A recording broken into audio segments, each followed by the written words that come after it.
Hey everyone, it's Louisa Munson from Feel Good Astrology, and I've got a lovely, charming conversation with lovely Kev Bailey, who I've been mates with for quite some time, but only really on social media. And we've got quite a few pals in common and quite a few common belief systems, in particular in terms of healing, in terms of the possibility of healing our spirits, our bodies. We've got this shared belief that we can change, like if we've got an illness or something, that we can, using the power of light and possibility and love and whatnot, that we can actually start to change our outcomes physically and emotionally. And so I invited him onto the show so that we could have a good old chinwag about it and really get a feel for his life. I mean, he's lived quite a different life to me. We started off roughly in the same area, and then his journey's taken into other countries and then other counties in the UK. So it's really a charming chat between friends about healing, life, and really how we can reclaim our power. You know, a common theme in this is where we lose power, where we assume we have no power, and then what we can do to reclaim the power in our lives. So anyway, let's bring Kev on, shall we?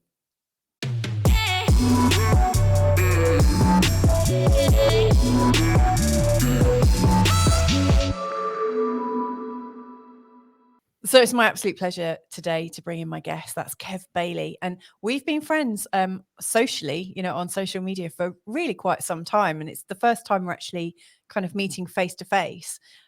Welcome to the show. Thanks for joining me today. How are you? No, thank you for the invite. I'm looking forward to it. It's my pleasure. Yes. So we've got quite a few interests in common, haven't we? You know, like Yes. the pursuit of spirituality or finding freedom in our lives, and I guess feeling a bit more empowered. Can I Yes. can I find out a bit more about you as a person and find out, like, how did you come to get involved in spirituality or to seek? You know, I see you as a truth seeker. How Okay. did that all come about? So I probably think when I was a child, I was quite spiritual. I was Hmm. always out in the woods and getting close to nature and things like that. Um, However, I was bullied in the UK at my infant and junior school. But then my parents immigrated to South Africa and I got bullied there. We were in South Africa for about 2 years during the apartheid time.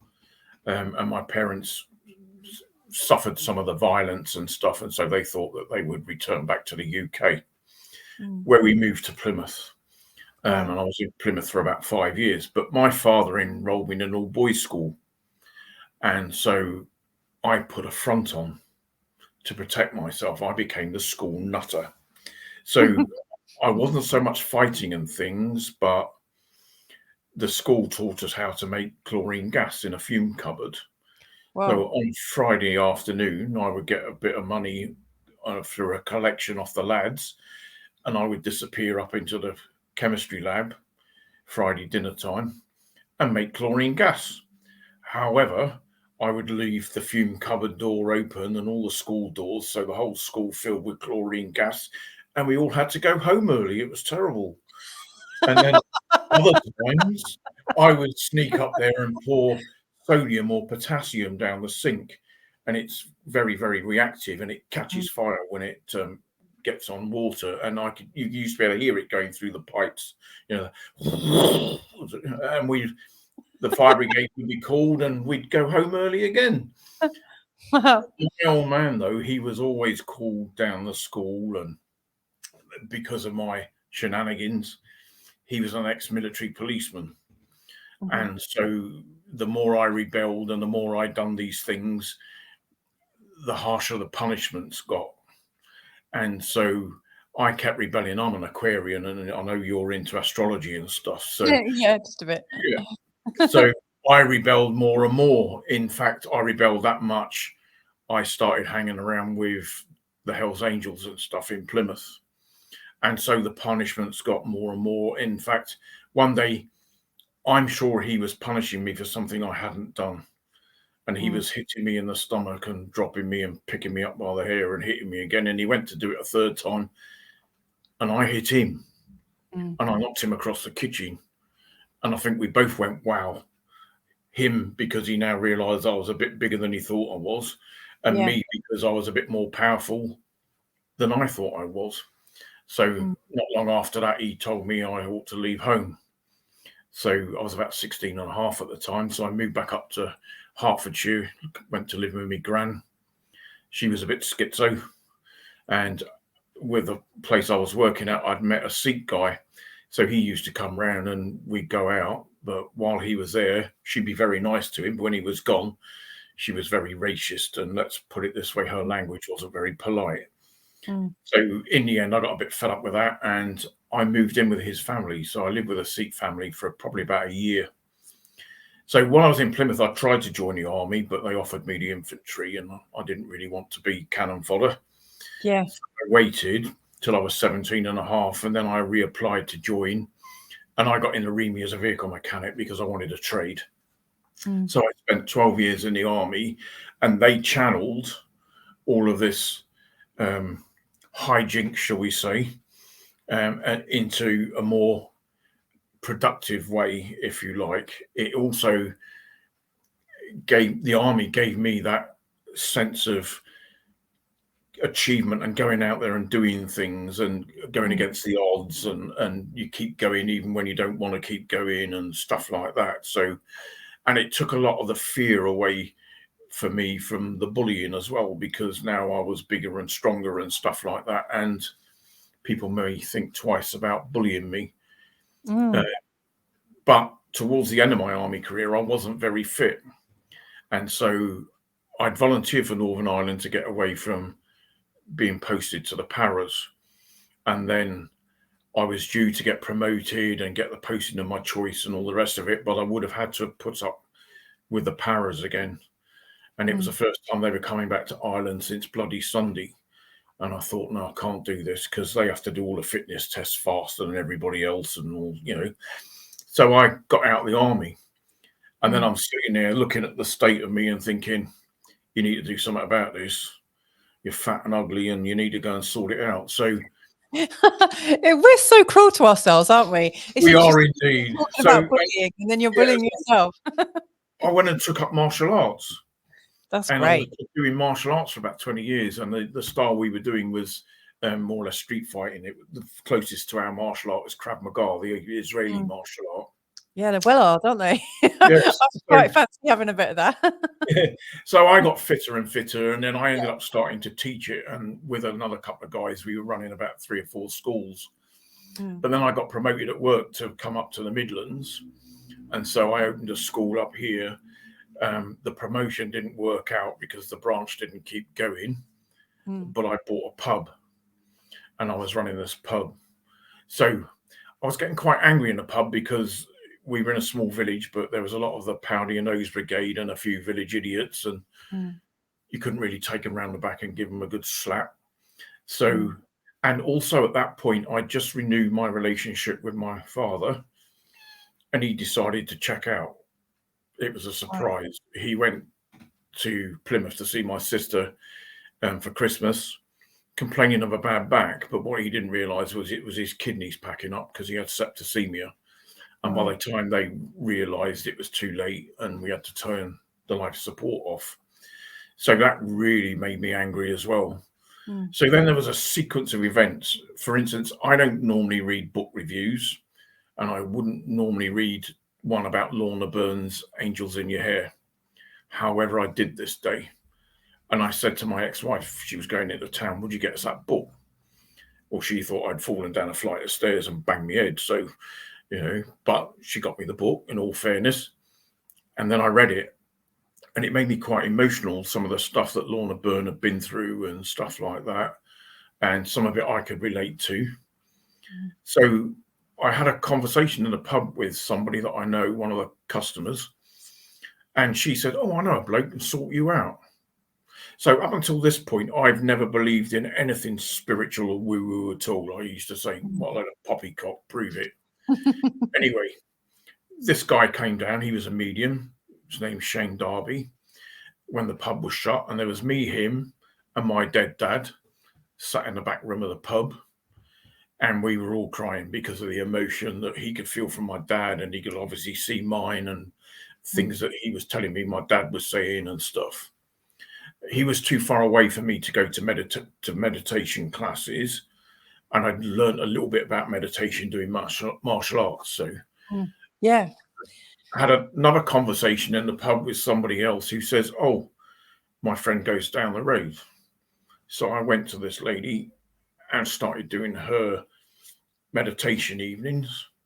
And after about the third or fourth one, I started to see things and feel things. And I went, "Ooh, okay." There is a bit more to life than you think. Yeah. And so this carried on. And then I got deeper into meditation and stuff. But she also taught kinesiology, crystal healing, and energy therapy. So I'm quite grateful to Sally Wathen for teaching me. So I spent about 6 years training with her, 3 years in kinesiology, 2 years crystals, and a year energy therapy. But then I also went to the Corinthian church to get a bit more hands-on experience. But I still knew that I had an issue with my dad. And a couple of youngsters that used to go to the meditation class, he says, "Oh, we know a lady called Jeannie Rogers in Banbury. She'll sort you out." So I went to see Jeannie Rogers, and she picked up that I had a heart issue. And I went, "Really?" Wasn't aware of it. Anyway, it felt like she had a 12-inch red hot knitting needle and she was shoving it through my heart for about 5 minutes. It was absolute agony. But then it went. She done 3 soul retrievals on me. So one to a young lady who was my girlfriend when I first joined the army. I didn't even realize I'd lost a soul part to her, but there you go. And then my dad had a part of my soul and I had a part of his, and we had to swap it. And then the third one, she says, "You've got a soul part swimming out to sea at the moment and it doesn't want to come back." And unfortunately, that was my marriage breaking up at the time. So she sorted those 3 soul parts out. And then I said I wanted to break the chain. And she says, "Well, what do you mean?" And I said, "Well, my granddad and dad were both in marriages that weren't really working out. And they were both in jobs that they didn't particularly like. But because they were coming close to retirement, they had to kind of keep going. But then they both retired and they both died of heart issues." So my granddad had a heart attack. The reason my dad had septicemia was his heart valves had, as the doctors put it, vegetation growing on them that had gone septic. And I was going the same way, but I didn't realize at the time. So she made me journey to the Hall of Akashic Records, where I met this geezer that looked like Jesus, you know, all the robes and the hair and the beard and stuff, but wasn't. And he had a parchment in his hand and he signed it. I signed it. And then I gave him a pearl up there on the proviso that when I came back to reality, I would give a pearl.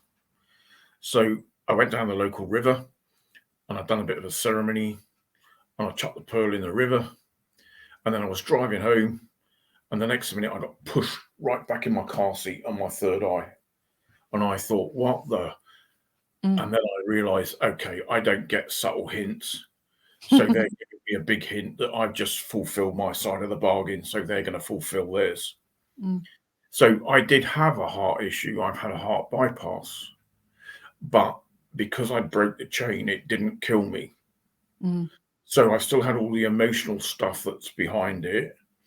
And I've had to really look at that as well. But it didn't kill me. And then recently, the beginning of this year, I've had a huge lung problem thanks to our COVID friend, which gave me pneumonia and pleurisy. But again, when I looked at that, I realized that a lot of that as well was linked in to the heart issue and the emotions and stuff that I hadn't released, because it's firmly led me to believe, or not even believe, I know that our emotional past is what creates our illnesses. We all think that illness is a bad thing, and in some respects it is, but really it's a wake-up call that's telling you, oi, you need to go and look at yourself. We keep giving you subtle hints and you're ignoring them and you're carrying on. So take that. Now go and look at yourself. And this was all of the stuff that related back to my younger years with my father. It was quite probably a lot of it to do with the marriage to my ex-wife. And some of it even may have been with a recent girlfriend as well. So all of this, because we're blokes and we're rock hard and we don't like to sell anybody that, you know, we don't let to show our emotions because that's a weakness and we can't do that. So you store it up in your body and then all of a sudden, bang, and it gets you. So storing it up in your body is the wrong thing to do. It's all about releasing it, but perhaps then go and do it in a safe environment and not do it in the pub in front of your mates because they'll just take the mickey. Yeah. So you need to go and find somebody who maybe can help you to go through what you've done to help you release it. So ladies as well, unfortunately, most of my clients are female. Same with me, actually. Most of my clients are female. Oh, right. I thought you were saying you were a female. No, I am definitely female. No, I really remember pushing 3 children out of my vagina. Yes. I'm a female. But unfortunately, a lot of you ladies lack self-confidence and self-love. And some of that is also because of the partners that you may have chosen in the past who have used and abused you and put you down. And the programming and society has done that. And so when you get to more mature years, you start to get a lot of ailments, and blokes get it as well, but it's hormone imbalances and things like that. Because where you've been stuck in fight and flight and overloaded your system, you've created all these imbalances, and then you start developing whatever label you want to put on stuff like ME. All that sort of stuff. I mean, when I was 16, I was diagnosed with glandular fever and then never recovered from it, you know, immediately after.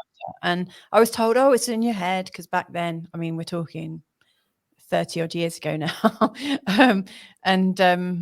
And back then it was, oh, she's making it up just to get out of school. And that was really hard, really, really hard to not be believed and to not have your voice heard. But it was something that came back. You know, I've been diagnosed with ME or chronic fatigue syndrome, whatever you want to call it. But I've recovered. You know, like I've been told you never recover from it. You never recover from it. And then I've been told by doctors, oh, well, you obviously didn't have it. You know, it was a misdiagnosis. But really what happened for me was I was quite fortunate enough to get to the crux of, I think, what started it in me. And I'm sure it's different for everyone. But I was going through a series of kind of statements about myself saying, I don't know how to take the next step. Yes. I can't move. I feel paralyzed to make a choice. And I was so like rabbit in headlights, like you're saying, you know, that I couldn't step forward. And then boom, there you go. There's my dis-ease that stops me from taking a step forward. In fact, it just put me in bed for a year when I was in my 20s. Well, glandular fever is a great assault against your immune system. And you probably couldn't really cope at that age because your immune system wasn't fully enabled and functioning.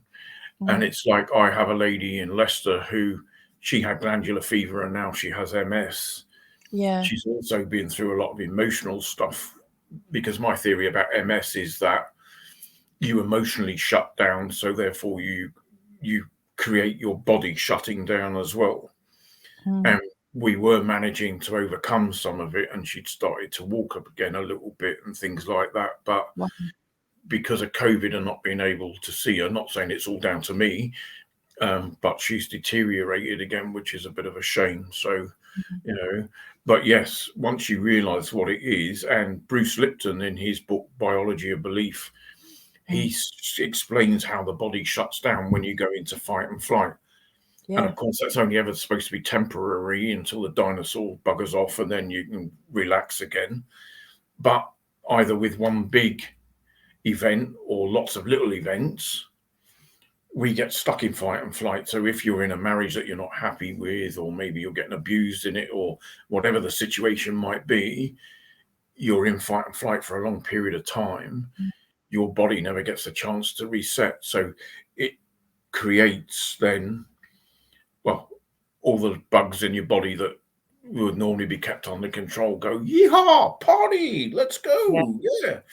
And they start wreaking havoc around your body. So, it's all about then taking yourself out of fight and flight, letting everything calm down, and then restoring factory settings, if you like. So, go back to your original blueprint. Yes.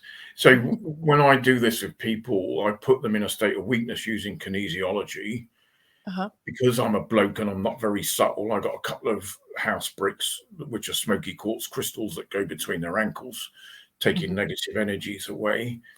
But then I hold a point on your shoulder, which is on your stomach meridian, and 2 points on your head. So the stomach meridian is normally, your stomach is where you hold all your emotional stuff. There is other places, obviously, but that's the main place. And that's where you get the old wives' tale, you can't stomach life, or you stick to the stomach of whatever's going on. So it releases that. But also holding these 2 points on your head, it brings the blood from your reptile brain at the back, where you're stuck in fight and flight, back to the front of your head, and allows you to think about things more logically. But also it brings stuff out of your subconscious that you don't even know is lurking there, that is messing you up. And then once that starts coming out, you're able to recognize what it is and release it. And then I take them through the scenarios and the journeying and things like that while I'm still holding these points. And it's amazing because you can feel people's heads bouncing about under your fingers as they're releasing stuff. Or sometimes when I got my finger on this shoulder point here, it's like having my finger on an electric fence. I can imagine. It's painful sometimes, And then when you're looking at the client, they probably don't even realize that they're jerking about and stuff like that. And it's all this pent up emotion that's being released and going. I had a lady recently, again in Leicester, who she had fibro and she'd been in a lot of pain for about 20 years, but she'd been sexually abused as a child. But she hadn't told anybody. And then years later, one of her nephews got abused by the same abuser because it was a family member. And the guilt that she hadn't said anything created her fibro, or a lot of her fibro. And so much so that there was another young girl in the family that had a child. She went to her and said, I've been abused, your nephew's been abused, and it was this person that did it. So she saved that child from possibly abuse. But when we released the guilt, I got a message through the lady that runs the place for me saying that 75% of her pain had gone. Wow. And it was it was that emotion of guilt that she'd been holding on to for so long. It's absolutely amazing. I used to work at Rolls-Royce for a bit. And I had a gentleman there, and I sorted his knee out, and then I saw him a bit later, and he had tennis elbow. And I said to him, so you got to the underlying condition, but there was one deeper behind that was like, oh, well, you might think you've won this one, but I'll show you. That's it, yes. But anyway, I said to him, well, why don't you come and see me? And he said, well, I never thought, And I said, I got him on the table and I said, what are you stressed about? And he said, nothing. I said, well, there's something you're stressed about. No, nothing. I said, what about the job? No. What about your marriage? No. And I kept muscle testing and it kept saying he's stressed. And then it came out, his mother had dementia. And him and his sister used to take alternate days to go and visit. And he didn't want to go and visit her because he didn't want to see her in that state, because half the time she didn't recognize him, or according to him, she was speaking gobbledygook and stuff like that. And then because he didn't want to go and see her, he felt guilty. And that was what was causing his tennis elbow. And so we went and helped him to release that, and the tennis elbow went away. it's absolutely fantastic how your mind and what you think can mess up your body. Yeah, Yeah. absolutely. Yeah, 100%. There's so much that I want to ask you about here. But, you know, there's parts of your journey, because I always like to, you know, kind of delve a little bit, dig a little bit, and Okay. Well, go on. get to your root. Because I always find that, you know, when I'm having these conversations, that the conversations kind of go around and back to the beginning. They kind of circumnavigate, Right. and there's always some kind of resolution in them. And Yes. you know, it's interesting. My first observation, if you don't mind me sort of like going back Go to, ahead. because I think this is all going to kind of match up and kind of, Okay. you know, take us on an interesting trajectory. You were talking about the bullying at school. Now, Yes. obviously, that's something that I experienced a lot of, because you know, it's like having red hair in the UK, Right. don't you, right? Yeah. And it was much brighter when I was much younger. But I also had a limp, and so I was like this Right. little redhead with a limp walking around. And you know, the kids just loved it. And of course, I had my head in the clouds, because I knew naturally from an early age that I was intuitive, and so I wasn't really playing all the games that all the kids were Yeah. engaged in, and I was just wandering off on my own. And so I used to, you know, get a lot of that. But then you said you had bullying in South Africa, and so you've experienced it lots of times. One thing that I've noticed in people that have experienced bullying at school is often they get bullied at home as well. Yes. And Yeah. so we grow up with the expectation of, you know, that, because we love our parents, don't we? Yes. You Yeah. know, Of course. we're programmed to love our parents, and you know, when Don't. they bully us, we just still love them for it and think, I must have done something wrong. There must be something wrong. And then what happens, do you think? Do you think we go to school with this black sheep clothing over us that singles us out for the Well, other we are kids to kind of know that, the black sheep because I get called the mad uncle and various other things, you know, because yes, I've been the my crazy family are auntie. not into this, and they, Yeah. even my kids, although I had the chance to work on my daughter recently, and I've changed her mind because she had an all hormone issue going on where she had bad periods, and she was on tablets to stop it, but I overrode the tablets and made her come on. Mm. So I got a nice choice phone call saying, you made me come on. She needed to Yeah. reset her hormones. Yeah. And then since that she's done that, things have changed for her. And Mm. then there was a lady years ago, she was full of anger and stuff because she'd been abandoned as a child and things like that. And same thing, she'd been on the same tablets for about 10 years. Mm. And I overrode them. And I got a nice, lovely phone call off of her calling me all sorts. However, once the hormones reset, most of the anger went and Mm. she calmed right down. Yeah. And it was all about the taking her out of fight and flight and that as well, because she was still holding on to all of that stuff. So I suppose in a way, looking back on my dad, nowadays it would have been called physical abuse. Mm. I don't think he was, well, I know he wasn't doing it from bullying point of view, Mm. but it was learned behavior as well, because I think his dad used to be quite strict and give him a good idea every now and again. Yeah. And then because of the things that I was doing, and some of them were getting quite close to the mark. I think if I hadn't joined the army, I'd probably have ended up in jail somewhere. Mm. So he was only trying to keep me on the straight and narrow, but in the way that he thought was best. Mm. But he never sat me down and asked me why I was doing all of this stuff. It was just, oh, you've done it again. Take that round the ear roll or whatever. You know, whether I would have told him at that point, I really don't know. And also in Plymouth at the time, there was a lot of gang fighting going on between lots of estates and stuff. So there was kind of more bullying and stuff from that, you know, and also between schools, you know, we used to meet in the subways and beat the hell out of each other sometimes and stuff. It, you know, is just strange. But then I think the army has redirected it. They've taken all that anger and frustration and pent up energy and then channeled it.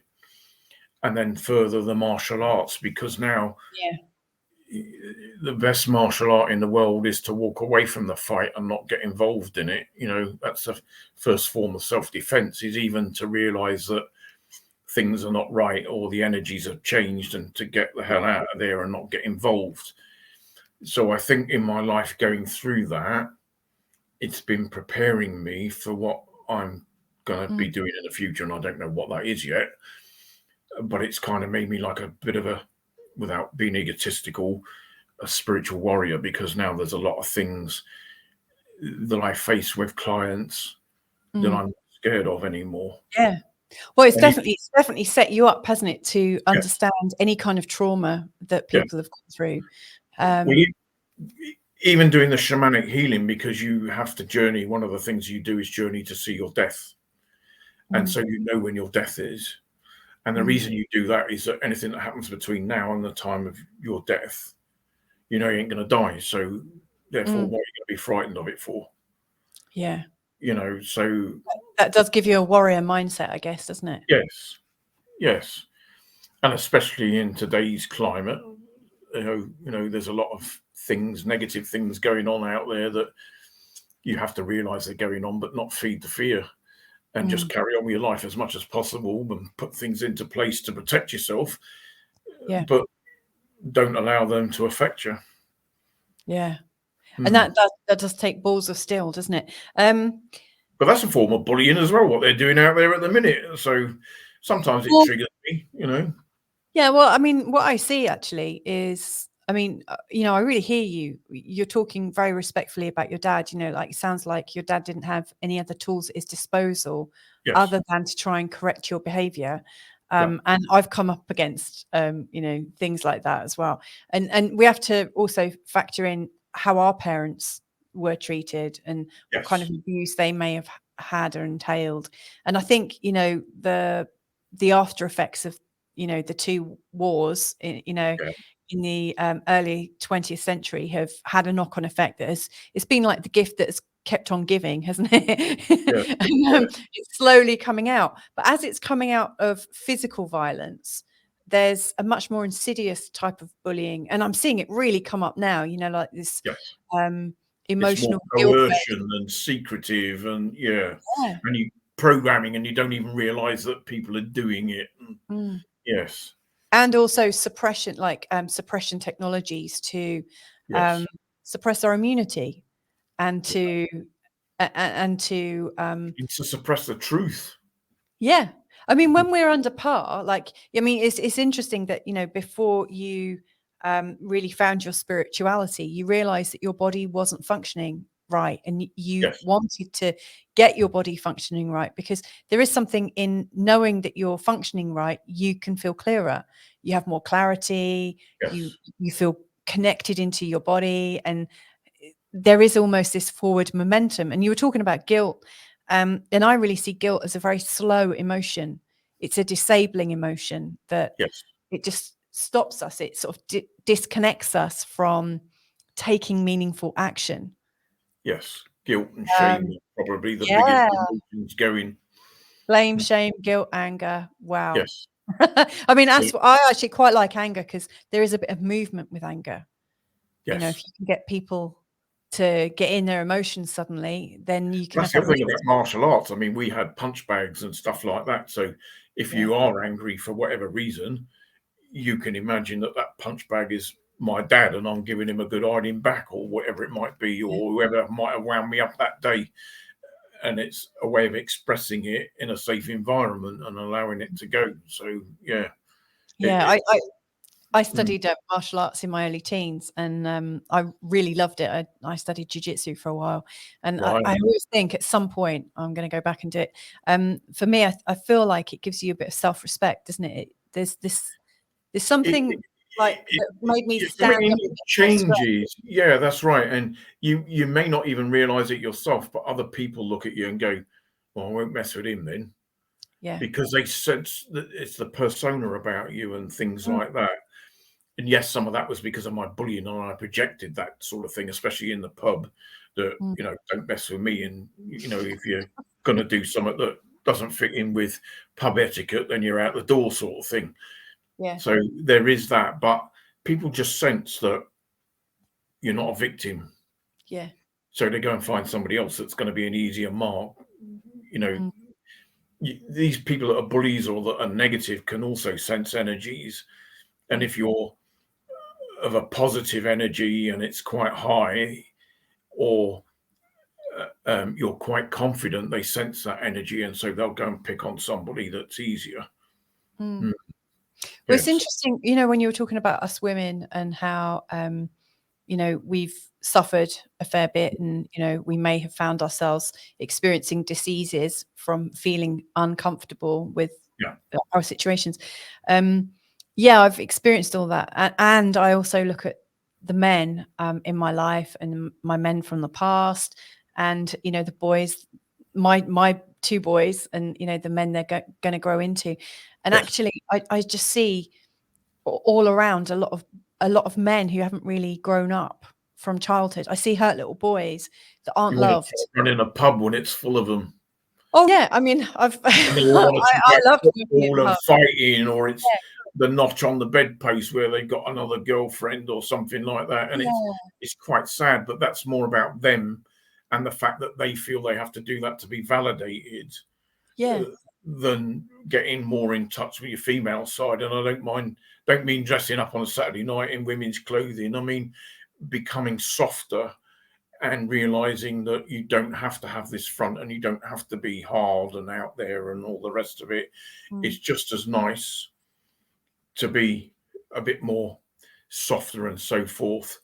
But sometimes I also get a feeling with some ladies that they like a bad boy because it's exciting until that bad boy craps on them. And then they would like a nice boy, but then they get bored with a nice boy, so they might go and chase another bad boy again. It's a bit of a vicious circle. I mean, you're right. And all of our programming about who we find attractive is really the seeds of that is sown in our early infancy, isn't it? When we see the interactions between our mum and our dad, and how he treated her, and how she may have manipulated him, because, women have tools too. And guilt is definitely one that gets used. We might not have the physical attributes that men have got. But, women have their ways too to hurt, to hurt others. Yeah, it's called arsenic, isn't it? But I mean, what we're talking about here is like, we live in times where people have become very disempowered and disenfranchised. We live in times when people really don't feel like they have power or personal sovereignty. And there are certain tools that we can do to reconnect them. Now, you mentioned earlier soul retrieval. You also mentioned crystals. Power retrieval, and I also want to just add in that I was very fortunate to meet a crystal healer when I was about 15. A beautiful lady who passed away about 20 years ago now. And she used to travel the world, in particular in between Israel and Iceland and the UK. But I mean, she was quite well known, and she was awesome. Like, she was my grandmother's age, a little bit younger than my grandma maybe. But I would go and see her, and she'd give me crystal healing, and she would sing words and sing in frequencies that match the color vibration, and she'd place them on chakras. But she taught me a lot. I absolutely love crystals, and I really like the really sort of dark and powerful ones. And I'm not so much for the clear quartzies. I really like my smoky and malachite and sort of meteorite type stuff, because I do think it's like Marmite. You get people that like their light crystals and people that like their dark but ones. Crystals have their own use, don't they? And definitely. You might have been attracted to the darker crystals because they're either grounding you or protecting negative energies, or helping you to release the negative energies. So, but it's quite funny, a bit of a story with my mother, who passed last year. She'd had a series of strokes and was confined to either a bed or a chair, and it was death by daytime TV. So I used to go down and visit, and I used to say to her, "Oh, do you want a healing, Mother?" And she used to say, "And you think you're Jesus, you are, but you ain't. You can't do it, And I used to say, "Really? So you don't want a healing then? Oh, go on, I'll have one anyway." And so I would give her a bit of a zapping. And then the last time I went down, she was really complaining about her hands being very arthritic and painful. So I used a couple of carnelian crystals and got her to put her hands on top of mine between the crystals. And after about 10 minutes, the energy switched off. So I said to Mother, "That's it, Mother, it's all switched off now." And she nicked the crystals and she wouldn't give them back. So she knew that she felt something going on. Yeah. And then it's funny because I've had a few messages from her since she's passed over through mediums saying, "Or your mother says you don't know the half of what you can do." So, it's quite interesting. I've also had my dad come through quite a few times and apologise for what he did and the fact he didn't understand. And like you said, it's learnt behaviour from his dad and so forth. So that's quite healing for me. I obviously knew I had huge issues with my dad, but I didn't realise I had some with Mother as well. And they've been pointed out to me. Like I came home from the army once and I surprised her, walked in and it was, "What are you doing here?" Yeah. Oh, right. Okay. And there was when I was about 5, I think I used to go down the local river stream and make dams and things. But I used to be in me wellies, but I'd stand on the wrong side of the dam. So I'd fill me wellies up and then go home. And I'd done it about 5 days on the trot. And I remember going in about 5:30 one day and she just lost it. And she picked me up by the neck, the throat, and pushed me against the wall. And my feet weren't on the floor. But lucky enough, my dad came in and prized me out of her hands and away I went. Otherwise, I think I would have died that day. But hey, I'm an Aquarian. I like living life on the edge. So there you go. As a mum of a 3-year-old and a 6-year-old, oh my goodness, that made me feel so sad. Yes. It's horrible. I love what you were talking about in terms of how the relationships continue to change and evolve and how you can heal things.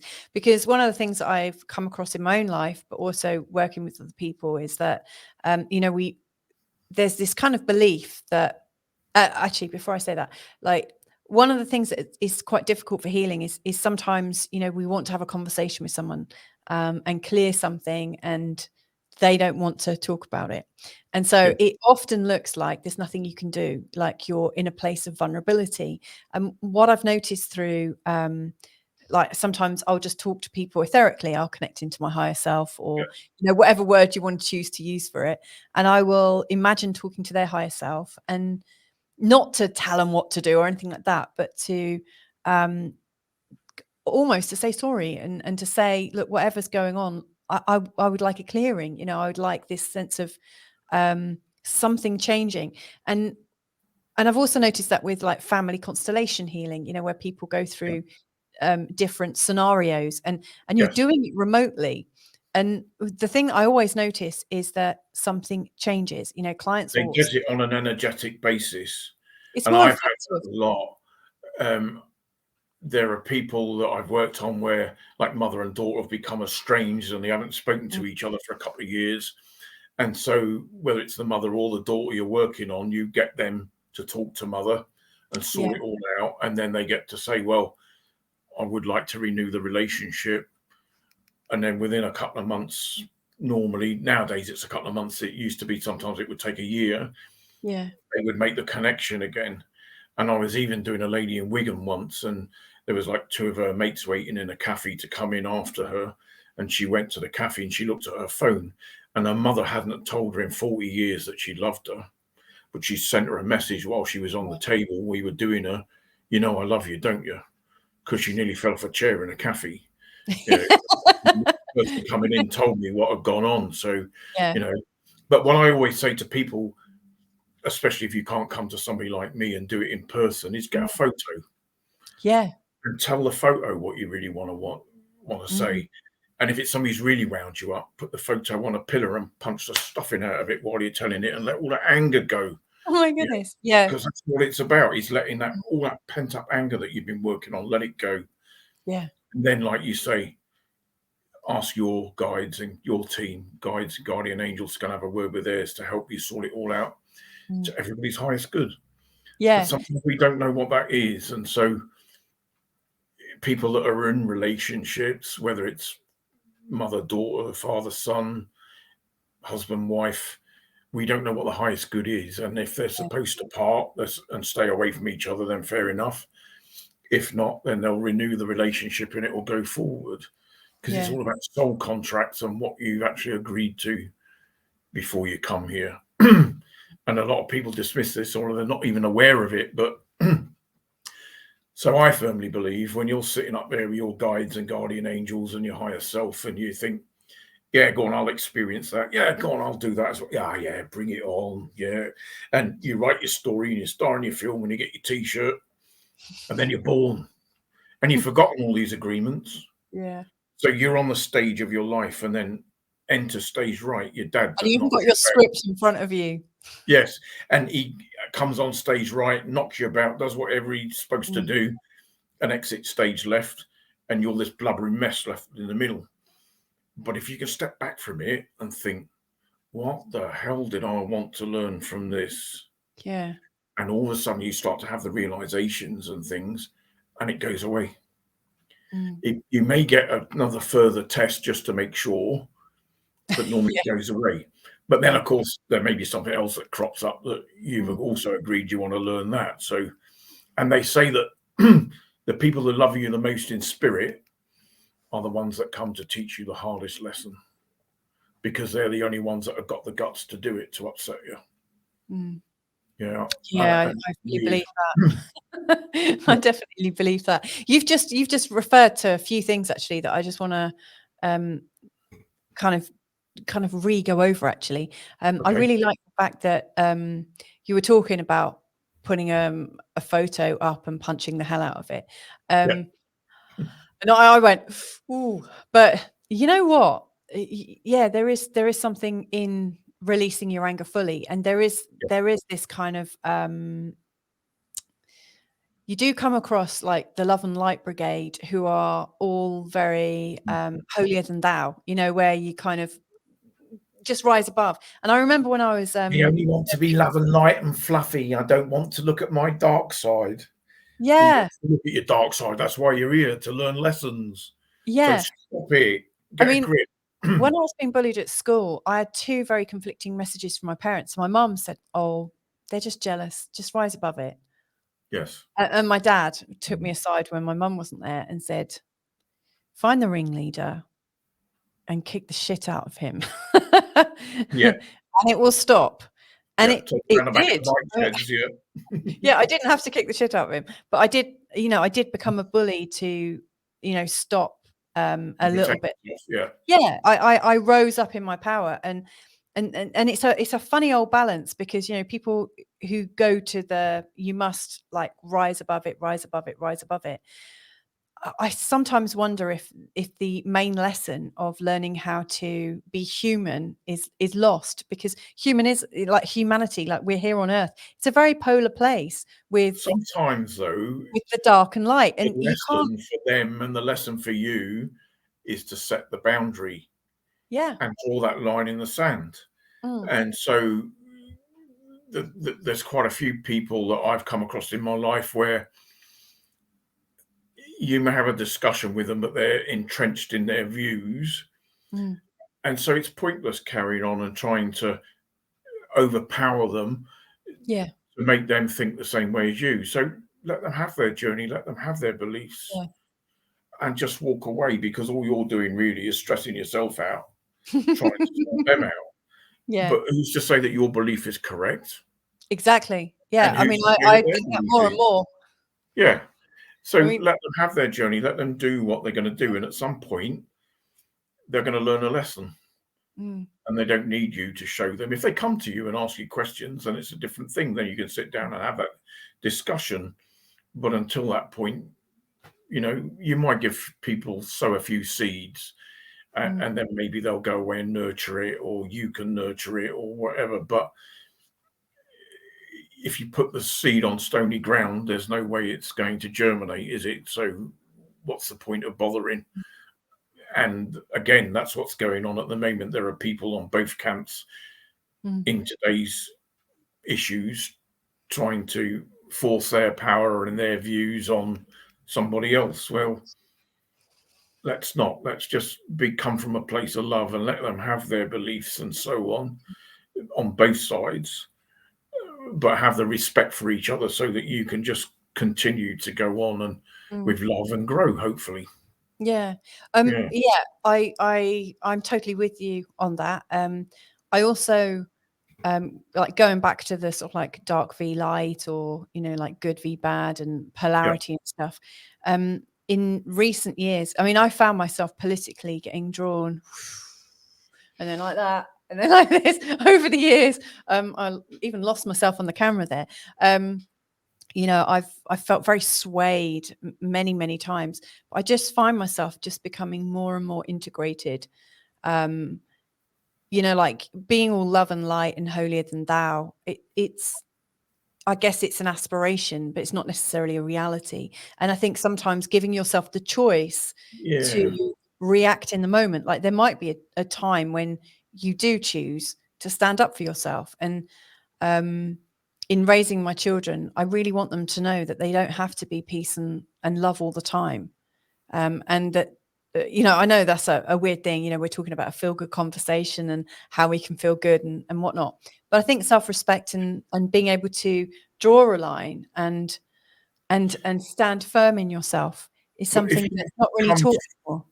If you come from a place of unconditional love, that doesn't mean to say you have to allow everybody to walk all over you. Yeah, definitely. That unconditional love may be that you're there to teach them a lesson, that bullying or treating people like they wouldn't like to be treated isn't right. So I like the pagan saying where they say, do as you will, but harm none. Yeah. Yes. So you really need to look at harm none. Even having negative thoughts about somebody is harming them, because thoughts have power. They definitely do. So, and it's really hard to do that, to step back sometimes and think, okay, right, well, they're like that. They're full of anger because of, you don't know their story. Yeah. There's a guy not far from me who's full of anger. He's obviously been used and abused and unloved and all that sort of thing. And unfortunately, he's carried it on into adult life. So when he's ready, maybe it might take another 10, 20 years, and he matures and he realizes that he's expended all that energy not achieving anything other than harming himself. Yeah. So we don't know people's stories. You see somebody in the street that is having a moment, whether they're getting angry or they're crying or whatever, and some people might go up and take the mickey out of them or something like that, but you don't know their story. Yeah. And so to go and be kind, you may just be the person that makes their day to stop them doing something silly. Yeah, absolutely. Yeah, I hear you.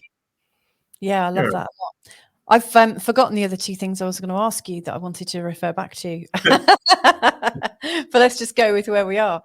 So, I remember another thing I wanted to touch on. And it's like the spirit was obviously in you from an early age, your spirit of creativity and innovation and slight naughtiness, in terms of your love of chemistry. That kind of, it wasn't my love of chemistry, it was my love of getting home from school early. Yeah, well, I mean, you have to ask yourself why. I mean, what would drive somebody to do that? I mean, I used to sometimes bang myself on the nose and give myself a nosebleed in maths. I got out of lots of maths in senior school, so I'd injure myself. I mean, I don't know how I didn't get pulled up on it, because it just happened when I did maths. It was so obvious what I was doing. But,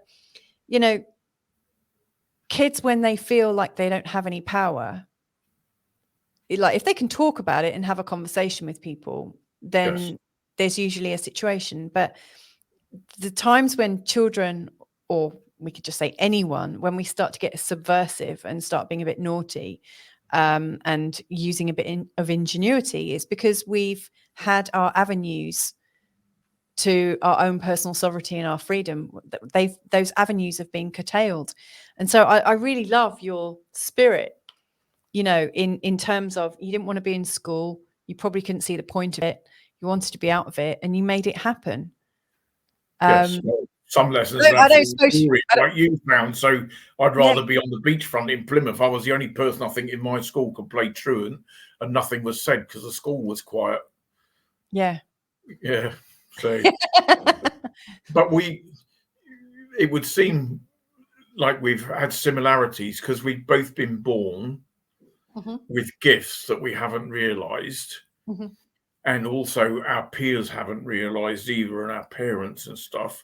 So Yeah. they haven't been nurtured. But because we're different, they've tried to make us fit into the norm. Yeah. And there are loads of kids out there now at the minute that are being born that have these gifts. And really, they need somebody to talk to and somebody to nurture them and explain to them what these gifts are. And even autism. I think that a lot of these autistic kids, they come in with gifts. They're wired up for 5D, and yet they've got to hack the density of 3D, and it's quite difficult for them because they're being overloaded with all these sensory things.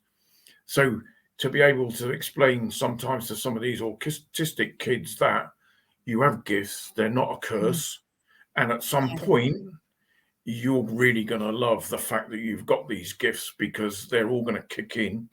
And you're going to be not that you're not a useful member of society now, but you'll be going to become even more useful for society, because you can understand and you can do stuff that your average Joe may not be able to do.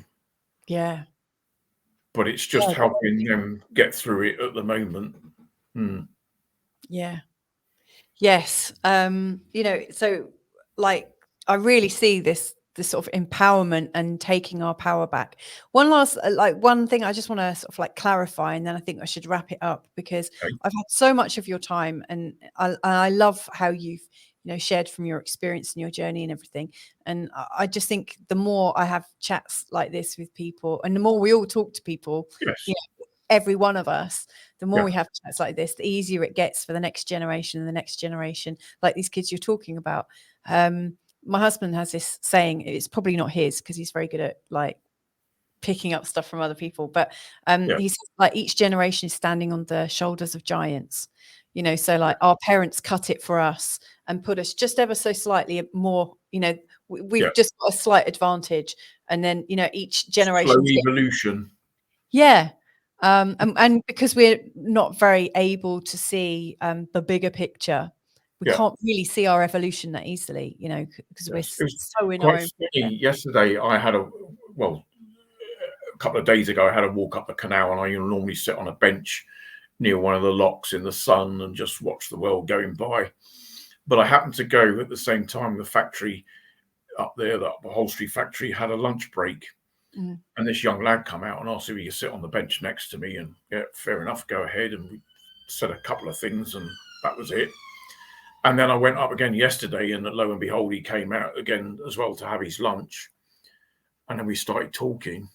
And then we started having a deeper meaningful, because he's quite awake. And he's only about, I don't know, 22, 24, something like that. But the subjects we were talking about, you could tell that he was really awake, and he was ready for whatever is going to come, to help him get through the chaos that's coming. So, yeah. Well, I mean, when you're ready, the teacher arrives, right? Yes. And I've had that recently as well, because I keep being told I had to connect with Merlin magic.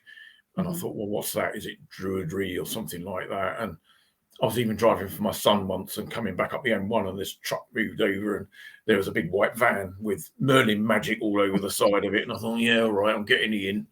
And then recently I went into Nottingham, because there's a gentleman, I can't say his surname because it's Icelandic, but he's Ivor, whatever it is. And he was doing a talk on Merlin magic. Okay. And he's a bit of a wizard. And he repairs ley lines and portals and stuff like that. Fantastic. So I've been to go and see him. And we've had a bit of an initial chat to suss each other out. And then I'm going again next week to see where it's going to progress. So there's loads of stuff that I keep being told is going to be happening in my future. And it's not just one person telling me, there's quite a few people telling me my healing's going to change, it's going up levels, and even my mother's told me it's going to be going up levels. So so I'm looking forward to that. But I know that somewhere in the back of my subconscious, I've agreed to do something else, but I don't know what it is yet. I've not either been given the tools or I've got to keep it, or they've got to keep it quiet, because they don't want the other side to know yet. Because then the other side, I mean, I had a strange thing yesterday. I had on Facebook, somebody said, "Do you want to join the Illuminati?" And then I had to message this guy I had one of those WhatsApp, very and he recently. come back and he says, "Yeah, it's the Rothschilds Family Society and all that." I said, "All right, okay, fine, bye bye, Yeah. cheerio," because Mm, not my bag, I'm afraid. yeah. I think I'm batting for the wrong side, but hey ho.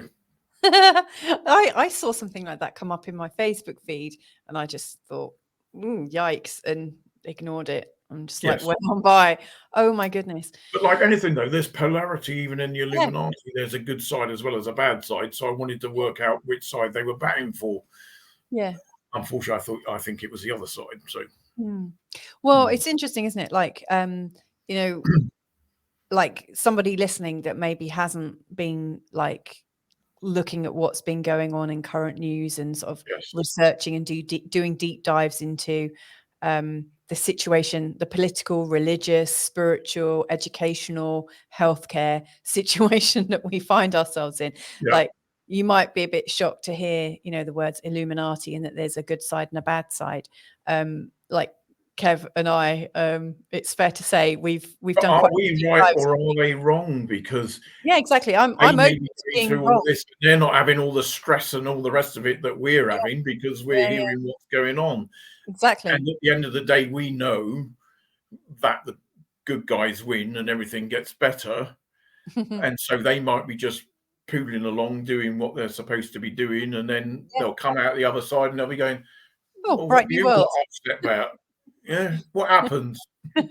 Yeah, you're so right. And I was like just sort of prefacing what was, or sort of just adding in to what was said there, just in case someone was Yes, like, "What the hell are they talking about?" yes, I'm guessing anyone that's listening to this channel will have a pretty good running idea of what's going on. But yes, you're right. I do think that like once you've seen something, you can't unsee it. It's yes, really difficult to unsee it and to forget, or to remember what life was like yes. before you knew anything. And I do sometimes look back to my childhood and think, I knew something wasn't quite right, but didn't know what I Yeah, didn't know. we And didn't understand at the time, did we? No. yes, it's easier to be a bit calmer in that kind of innocent state. But look what it's made you now. Yeah. I'm not sure it's a good thing, but it is what it is. But Well, it's got to be a good thing because it's taken you deeper into the yeah, universe and yeah, spirituality, and now you're spreading the message. And I know also that you do astrology and things like that. And yeah, so, had you not been what you were then, you would never have got into this. I would never have got into this until my dad died, and I got yeah. the kick up the backside to make me do it Mm. because it's what I had agreed. Yeah. Oh, it's funny you saying, like you have a sense that there's something more for you and there's more skills. I have this sense that I've got some skills and they will kick in just as I need them. Yes, And I don't know when it's going to happen, but I'm pretty sure it's going to happen at some point. And I'm just none kind of of, us do. yeah. Yeah, And I feel pretty cool about that. And yeah, I was studying astrology from, I started reading and learning about it from age 11, 12, and had very, very boring normal jobs for years yeah, before I really started to think, I really don't like this. My real passion is coaching people, working with people and helping them find freedom. Like, yes, how can I help people feel freedom in their own lives? And there comes a point where you can't really carry on with that vibrational reality that doesn't feel like it's you. I mean, yeah, some people can, but for me, I couldn't. yes. Um, and it's a blessing. I'm very pleased that I Well, outed myself and started well, doing the that. other thing as well is everybody chases money, and money is nice, but Mm, money isn't everything. And I've done jobs where I was a sales manager, not mm, so much in the pub. I wasn't earning a lot of money. Um, and then when I went to Rolls Royce, I was on a fairly good wage there. But I learned that it wasn't everything. And now I'm happy. Because I'm self-employed, obviously, I'm controlling my own hours. yeah. And yes, I need paying because I've got to live as well. But money isn't everything. And Mm, there are times, sometimes clients will come to me and they book 2 hour session, but it might take 2.5 or 3 hours yeah. because it's more about helping them and fixing them or helping them to fix themselves than it Yes. is the money. Yes. And I think if you do things for the money, then, especially in our line of work, the universe has a habit of taking your gifts away from you. Yes, again, they know how you need to live and you need to function on Yeah. the 3D density, but it isn't always about the money. Yeah. It's about service to others and unconditional love. Definitely. Yes. Definitely with you on the unconditional love. Right. There was one thing that I just wanted to just flesh out, and that was just for people when you were talking about soul retrieval. My understanding of what you're saying is that as we go through life, we sometimes leave a little part of ourselves behind. Yes. And that we, that there is a sort of energetic, and you might choose to call yourself back in and to make friends with that old part of you that maybe couldn't live in your current body because like, for instance, I've noticed that there are little parts of me that have fragmented off at a very painful part when it was too painful to be inside my body. Like it was like, oh, I'm going to go over here and it's a bit like in a computer. You know how you could section off a bad part of your computer. I can't remember what it's called. Is it partitioning? So we kind of partition ourselves. Is that what you were referring to? Yeah. So I think psychologists call it fragmentation or something like that. But so I always liken it to a kettle boiling, and the kettle's boiling away, and then you hope it gets to a certain level, boiling point, and the switch flicks. Yeah. And that would be the part where I would say you've lost your soul part, because it's a protection mechanism. Because if you don't, and that switch doesn't flick, that kettle's going to carry on boiling, and then it's going to explode. Yes. Yeah. And then the next minute you're in psychosis, or you're having a major breakdown or something like that. So it's also, in another way, disassociation. So if something's really painful that you're going through, it's another way of you being able to cope, that you go out of body and you let it happen, and you can't feel the pain and all the rest of it. And then sometimes you'll come back in the body, or some parts may stay out there. I do a lot of inner child work where I'm bringing people's inner childs back because they've been through whatever in childhood. And then I always do their current self, because we've got lots of stupid beliefs about that we're thick, stupid, ugly, unlovable, and all this sort of stuff. And I get them to go through what they don't like about themselves one by one and change it to a positive. Yeah. But I always do the old Bruce Lee thing. You've got to do it with meaning. You've got to mean it, because if you don't mean it, it's a waste of time doing. Yeah. And then I get them to do their best-selling job ever to convince this soul part to come back. Yeah. And then when it's come back and it's integrated back into the body, then we blow it in, and you'd be surprised that people just lay there and they look like rabbits in headlights, because there's all this stuff going on that it takes ages for them to process it. But then I will say, right, when you leave here, you need to go away and do something to welcome your inner child back. So whatever you used to like doing when you were 5, go and do it. Jump in a puddle, draw a silly picture, or whatever it might be. Yeah. And the same as an adult, go and treat yourself. Try and stay away from the chocolates and the wine, but go and do something that you might enjoy. But if it's chocolates and wine, then fair enough. But it's all about welcoming that soul part back so it doesn't leave again, because you need it to keep your power and your energy going. And so that the next time something happens, you've made a bit of buffer space in your head that you can cope with it. Otherwise, it might be the straw that's broke the camel's back, and again, you're in a mess. So that's what my way of putting across soul retrieval is to people. And it's the same as power retrievals. You see the person that's taken your power away, and you go and get it.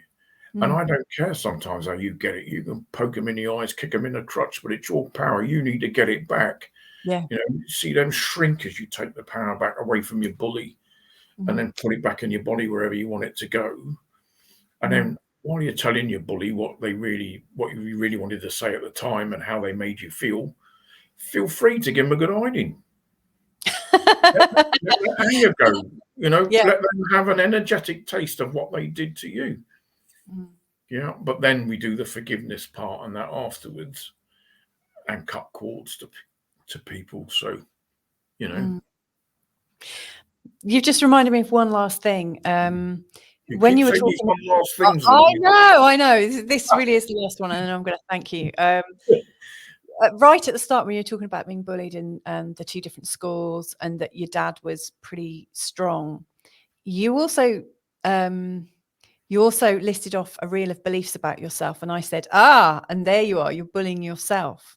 Yes. One of my realizations is, and you kind of almost have to process the bullying before you can get to that realization. Well, from my perspective, it almost seems like that. Is eventually I get to the point where I realize I was bullying myself. Because at some level, there was a part of me that had terrible beliefs about myself. At some level, there was a willingness in my own mind-body system to entertain the most horrible beliefs about myself. My theory is, though, that was the empath in you. Okay. Because you're the empath, you don't like to think that others can be nasty and evil and stuff like that. And also, as an empath, we could quite easily pick up on other people's emotional stuff. Yeah. And until we realize and learn, we think we can fix people. So that's a lot of the reason why empaths and narcissists get together in relationships. Oh, we're a fantastic blend, aren't we? Well, the empath is the candle, and then all these moths, which are the narcissists, are attracted to you because they want to nick your energy. Yeah. But as an empath, you think you can fix them, but they don't want to be fixed. They're quite happy nicking all your energy and stuff like that until they depleted you. And then they cover off and find another victim. Yeah. And you're left again, the blubbering mess that's got to go away and sort yourself out. So again, it's all about having that realization and standing in your power and putting those boundaries up and saying, oi, no, go away. Yes. And as soon as you do that, they can't feed off you anymore. They become weak. Well, they have to sort out their own have to sort out their own energy. Right. Well, I think I've had enough of your energy today. Lovely though it's been. I've really enjoyed chatting with you, Kev. It's been brilliant, and it's been a long time coming as well. So thank you for being really patient. Yes, we've had a few hiccups that have stopped us, hasn't it? Yeah, we have. Also, yeah, it's really nice. It's really nice. Things come to those that wait. Yeah, I truly believe that. So thank you very much for coming today. If somebody wanted to contact you or work with you directly, how's the best way for them to contact you? So I have a Facebook page under The Uncommon Heartfelt Touch. Ooh. And also a web page, which is www.theuncommonheartfelttouch.com. I work remotely. I write really slowly. The Uncommon Heartfelt Touch. So anyway, thank you once again. I've really enjoyed it, Kev. Been my pleasure. Been brilliant. Thanks, Louisa. Well, I have to say, we've just had a little chat after. I always like to talk to my guests and thank them, after we've had our little, sort of online chat. And I feel a bit tearful now, not because he bullied me, seeing as we were talking about bullying and all that, but we were just talking about personal power and where we are and what we're working towards and stuff. Kev's a really good guy. I hope that came across. What I really love about this chat was just how easy and down to earth and straightforward it is. It's really easy, like there's so many healers and guides and gurus and professionals and this, that, and the other that make it look really easy, and you don't always get to hear their discovery stories. You don't often get to hear what it's like, in personal terms and in terms of maybe what they've lost along the way. And what we've had with Kev is a really candid account of his life and the things that have led him to realize that enough, the way I'm living right now is not really helping me. So I really loved his honesty and candor, and I've had healing from people that carry that kind of energy, like I hope Kev likes this description, but he strikes me as the salt of the earth guy, a really strong, powerful healer, somebody who has a lot of personal warmth and intuition in the way he heals and works with people. So there is something that I feel like I really trust him, in how he comes across. So anyway, I hope you enjoyed that. I really did. It was, it felt like home, actually, funnily enough. If you would like to work with Kev or get in touch with him to say thank you or have a little chinwag with him, then you can reach him at theuncommonheartfelttouch.com. And obviously, if I can help you at all on your journey astrologically or with subliminals, hypnotherapy and all that, or a little bit of a chinwag, then please do just give me a shout. You can reach me. It's Louisa. I was getting my email address wrong there. I'm a bit addled, these conversations, they take me outside of myself. You can reach me at www.feelgoodastrology.com, but you can also reach me by email. It's louisatannermunson@gmail.com. So anyway, thank you so much for being here and listening in. Hope you've enjoyed it, and no doubt in the future there'll be some more feel good conversations. So anyway, take care wherever you are in the world. Thank you so much, and let's connect again real soon. Bye for now.